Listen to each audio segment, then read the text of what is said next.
Morning, everyone.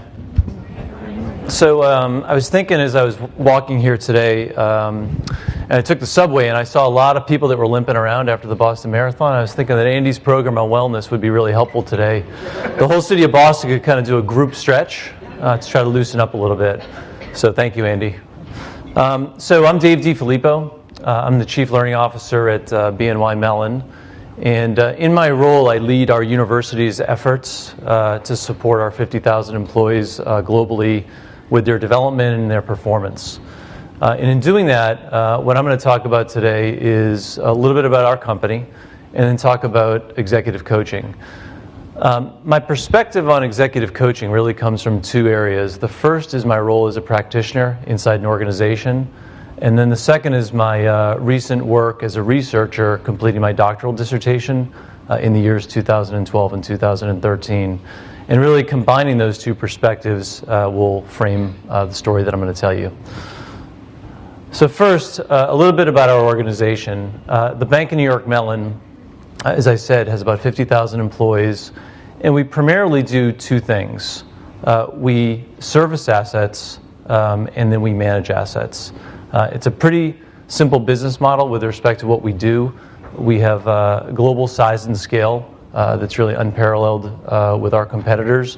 We are not a retail bank. The closest thing we do to retail banking is our wealth management business. As far as some facts about our company, as I mentioned, we service and manage assets. We manage about $1.6 trillion in assets. We service about 27.6, and I think that number was bigger today on our quarterly earnings this morning. And what's interesting about that number is that about a quarter of the money that moves around the world every day, we touch in some way, shape, or form. As I said, we have about 50,000 employees globally. Of those 50,000, 9,000 are managers, so we spend a lot of our efforts on leadership and management development. And on average, our employees take about 25 hours of learning each year. Now, to put that in context, we are a global SIFI, which is good and bad. The good news about that is that the government likes to pay attention to us quite a bit. The other part about that is that we have a robust risk and compliance curriculum due to the fact that we are a systemically important financial institution. So a little bit more about our company. I'm going to show you a video. The ocean gets warmer.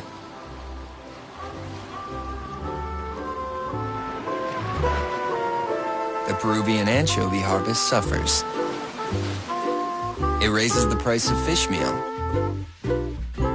cattle feed, and beef.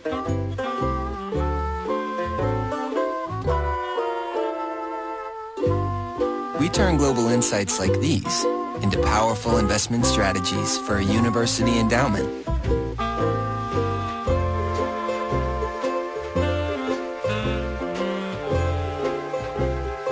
The endowment funds the work of a brilliant marine biologist. She studies the Peruvian anchovy.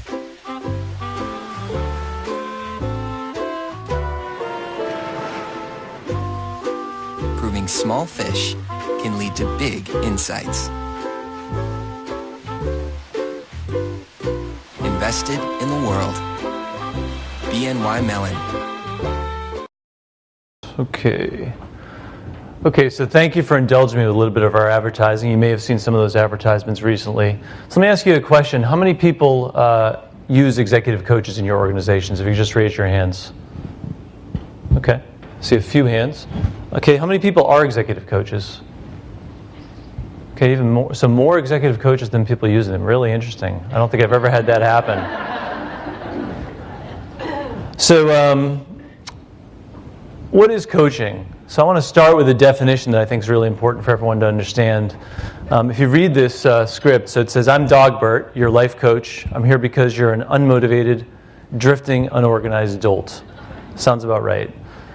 Life coach. I didn't ask for a life coach. Which part of unmotivated, drifting, and unorganized dolt is confusing to you?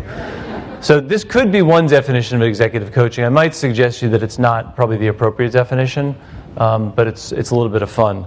I think definitions are pretty important, so let's talk about a few definitions. In the world of executive coaching, it's not a very unified world with respect to the training organizations, the professional organizations, and the way even organizations like many of ours apply it. These definitions come from the literature, and the first one is an important reference to the historical root of the word coach.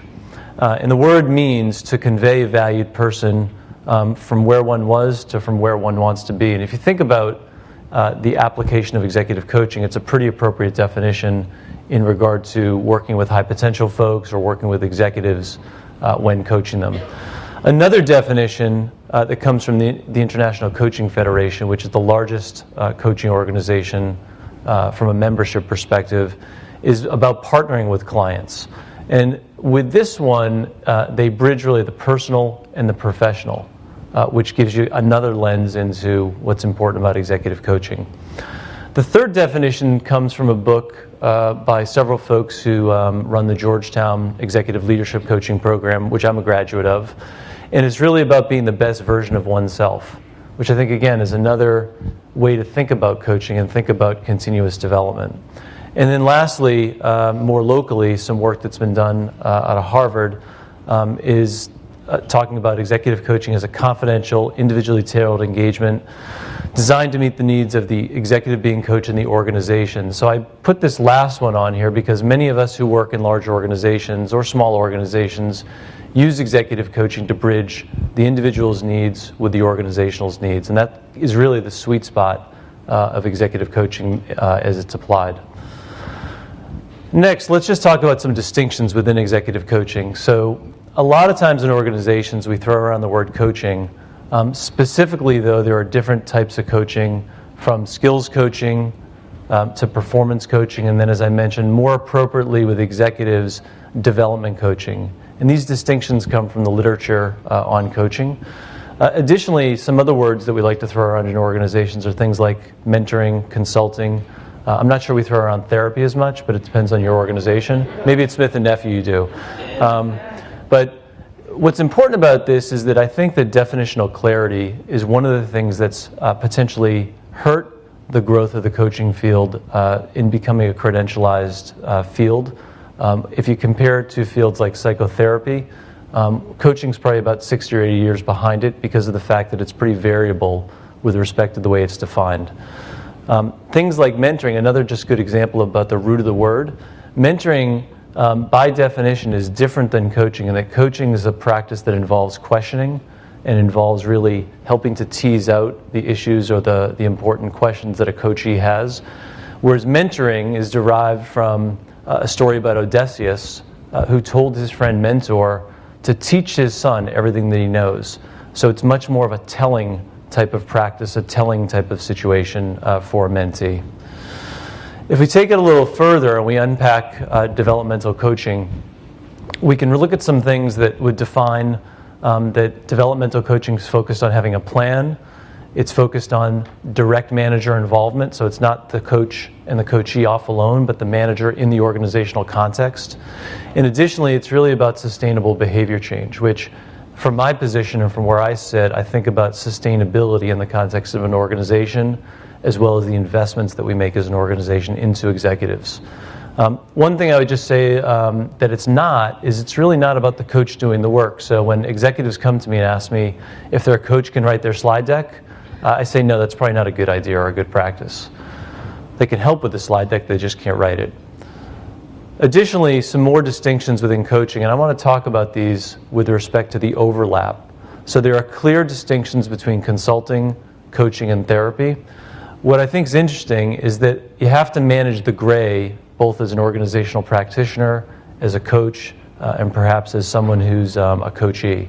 What I mean by that is that if you look at the overlap, for example, between coaching and therapy, it's about perhaps how to ask the right questions, right, which is very appropriate, but knowing which questions to ask, knowing what things would enter into a coaching relationship with respect to confidentiality versus things that may be therapeutically more appropriate is an important distinction.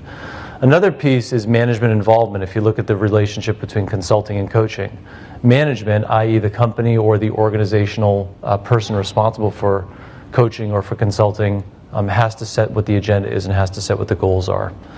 And then I think in the third row, you'll see that ethics are present really in several spots here, and I'll talk a little bit more about ethics towards the end. Another piece of coaching that's important to recognize is that coaching is a system, and the system is really comprised of three important elements that intersect and overlap and that are interrelated. It's about the coach, the coachee, and then the workplace system or the organization.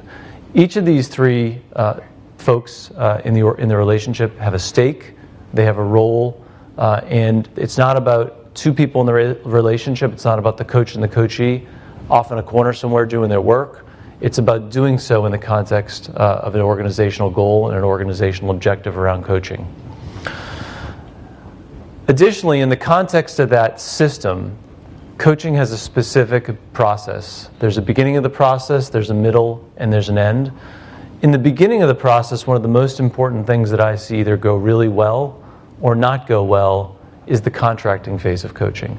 So spending the time up front to agree on what are the goals at the organizational level for the coachee in working with the coach is a very important step in the process.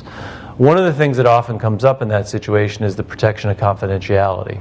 And there are boundaries to that, and there are ways to both have goals that the organization can support and the individual can support the coachee while maintaining confidentiality.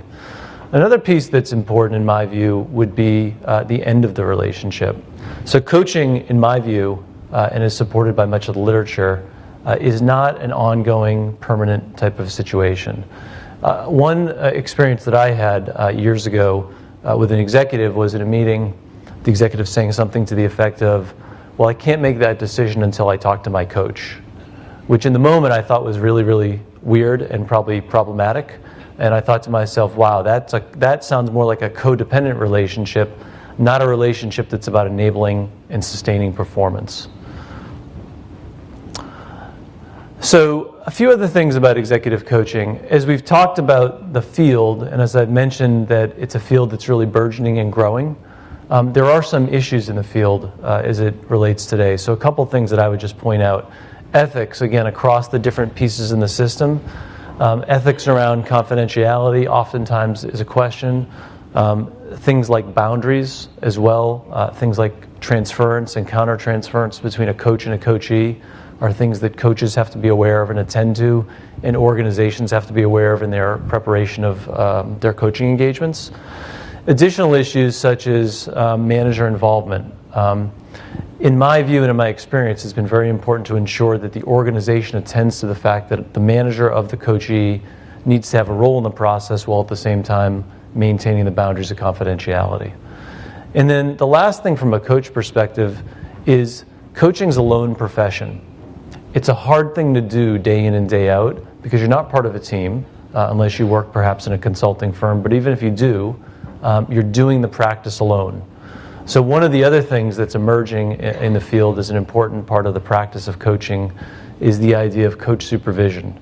And coaching supervision is really about a parallel practice that really came from the psychotherapeutic traditions of ensuring that an executive coach has a way to review their caseload, receive support while doing that, and really help them increase their practice in the spirit of continuous professional development. So with that, I'll thank you, and we can do a group stretch now.